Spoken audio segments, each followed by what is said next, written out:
Bah voilà, super début de journée avec les 3 premiers matchs. Avec dans un premier temps un match de Lens qui m'a déçu sur les choix de Francaise. Alors je sais bien qu'Openda et Sotoka étaient un petit peu en retrait sur les derniers matchs, mais la compo d'équipe était vraiment très défensive. Et je sais bien, il l'a d'ailleurs admis dans la semaine, que son équipe était plus défensive que l'année dernière, mais que là c'était presque une caricature.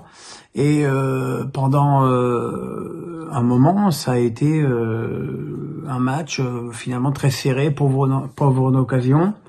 Évidemment, il y a eu le penalty raté par Fofana. Et puis à la 56e minute, rentrée de Sotoka et d'Openda. Et puis 3 minutes plus tard, centre de Sotoka pour Openda qui ouvre le score. Et puis derrière, Openda qui réussit un triplé.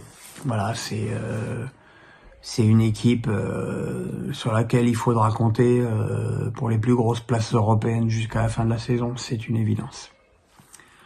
Et puis en ce samedi, Paris et Marseille jouaient. Alors on a vu un Paris, c'est un peu banal comme image, mais un Paris à 2 images, formidable en attaque, formidable. Messi et Neymar, c'est un régal, quoi.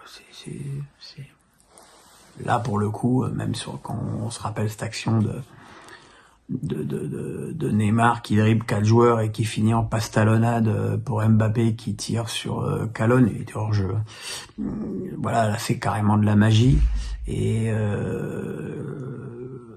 heureusement que le PSG marque 4 buts parce qu'ils en encaissent 3, ce qui est quand même problématique, même si 3 a déjà fait le coup à d'autres équipes cette saison. Mais le problème, c'est que un coup tu joues à 3, un coup tu joues à 4, tu réintègres Kimpembe, du coup t'enlèves Hakimi. Ça fait une défense, c'est quand même des automatismes, et cette équipe du PSG n'en a aucun sur le plan défensif, et ça se sent surtout, je sais pas, même dans le, je sais plus comment on dit ça.